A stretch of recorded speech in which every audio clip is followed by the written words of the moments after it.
សួស្តីបងប្អូននៅក្នុងបណ្ដាញសង្គម YouTube ទាំងអស់គ្នាបាទថ្ងៃនេះខ្ញុំចង់មកបង្ហាញអំពីរបៀបតជាមួយនឹងកុងតាក់ទ័រដែលយើងអាចហៅថាកុងតាក់ក៏បានដែលបងប្អូនមួយចំនួនដែលគាត់មិនទាន់បានយល់ដឹងហើយបងប្អូនដែលចេះតហើយឬក៏ចេះហើយអាចអត់រំលឹកបានហើយវីដេអូនេះខ្ញុំចង់រៀនដល់បងប្អូនដែលមិនទាន់ចេះឬក៏បងប្អូនដែលទើបនឹងរៀនសម្រាប់កុងតាក់ទ័រប្រភេទនេះគឺយើងអាចប្រើជាមួយនឹងភ្លើង380ក៏បានឬក៏ភ្លើង220ក៏បានសម្រាប់ស្រេចលើតែយើងដាក់ប៉ុន្តែបងប្អូនត្រូវយល់ដឹងទាំងអស់គ្នាថា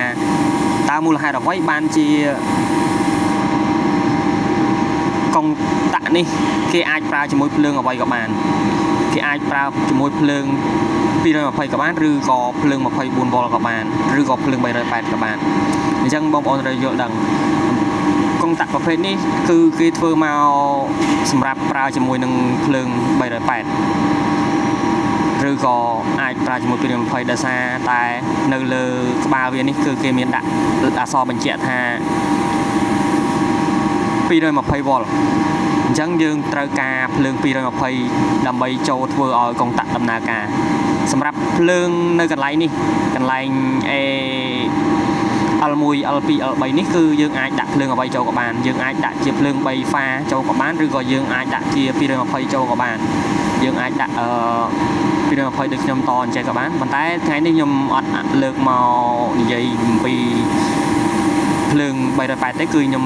លើកមកអំពីភ្លើង380ពួកអីមានបងប្អូនដែលសួរខ្ញុំថាហេតុអីកុងតាក់នឹងគឺគេដាក់ភ្លើង380តើយើងអាចត220បានដូចគ្នាឬទេគឺយើងអាចប្រើបានដោយសារតែនេះគឺវាទទួលតែភ្លើង220ទេកុងតាក់របស់វាអញ្ចឹងនេះគឺខ្ញុំឧទាហរណ៍ថាកុងតាក់ទ័រមួយនេះ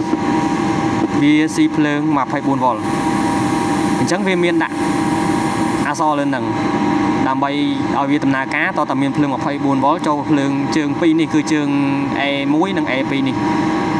ដែលធ្វើឲ្យវាដំណើរការបើយើងមិនមានភ្លើង24វ៉ុលនេះចូលទេគឺវាមិនដំណើរការទេឯនៅខាងនេះគឺកុងតាក់ដូចគ្នាកុងតាក់ដូចគ្នាយើងអាចប្រើភ្លើង380ក៏បានប្រើភ្លើង220បានក៏បានប៉ុន្តែសំខាន់គឺយើងត្រូវប្រើភ្លើង24វ៉ុលដើម្បីឲ្យវាដំណើរការរីឯកុងតាក់មួយនេះគឺយើងត្រូវការប្រើភ្លើង220អញ្ចឹងគឺមានអក្សរដាក់លើហ្នឹងគឺ200វ៉ុលគឺដល់220វ៉ុលកម្លាំងវា50ទៅ60ហឺតអញ្ចឹងគឺយើងដូចគ្នាដូចដុំ24វ៉ុលដែរគឺវាត្រូវការម៉ាស់ហើយនឹងភ្លើងចូលដើម្បីត្រូវការភ្លើង220ចូលគឺ220គឺវាអត់ប្រកាន់បុកដកទេគឺយើងដាក់ខាងណាក៏បានដែរដាក់ម៉ាស់ខាងណាក៏បានដែរអញ្ចឹងគឺឲ្យតែមានភ្លើង220ចូលគឺកុងតាក់នេះវាដំណើរការកុងតាក់វាដំណើរការគឺយើងចង់ដាក់មិនក៏បានដែរយើងចង់ដាក់ភ្លើង220មកកុងតាក់មុខនេះយើងដាក់220មកកុងតាក់មុខនេះក៏បានឬក៏យើងដាក់ភ្លើង380ក៏បានប៉ុន្តែសំខាន់គឺត្រូវដាក់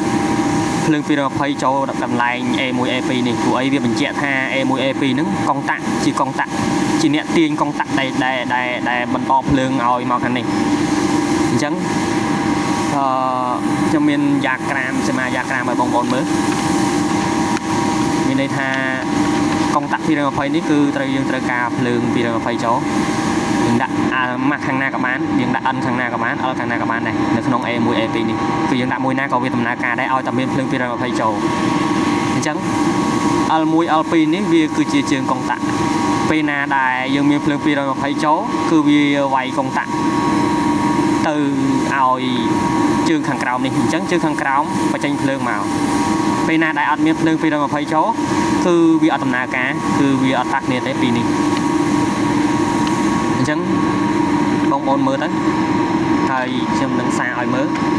នេះគឺជាភ្លើង220ចូលនេះគឺជាឧទាហរណ៍ខ្ញុំឧទាហរណ៍ឲ្យបងប្អូនមើលមួយគឺខ្ញុំប្រើជាមួយនឹងកុងតាក់ទ័រ220អញ្ចឹងយើងត្រូវការភ្លើង220ចូលកន្លែងនេះម៉ាស់មួយហើយនឹងភ្លើងមួយគឺម៉ាស់មួយហើយនឹងភ្លើងមួយតែចូលចាំមើលថាវាដំណើរការអត់អញ្ចឹងខ្ញុំបើកកុងតាក់ឲ្យអធិស្ឋានផងមកដោយសារខ្ញុំម្នាក់ឯងអញ្ចឹងវារៀងបបាក់នេះបន្តិច គឺកុងតាក់ដំណើរការចាំងពេកនេះអញ្ចឹងពេលដែលមានភ្លើង220ចូលគឺកុងតាក់វាដំណើរការវាធ្វើឲ្យអំពូលភ្លឺពេលដែលយើងបិទគឺវាលែងភ្លឺហើយអធិស្ឋានសម្រាប់ការនិយាយរៀងរដីដប់តិចពួកអីខ្ញុំទៅតែធ្វើវីដេអូដែលមានបងប្អូនមួយចំនួនចង់ឲ្យខ្ញុំបង្ហាញអំពីការតកុងតាក់បែបនេះសូមអរគុណ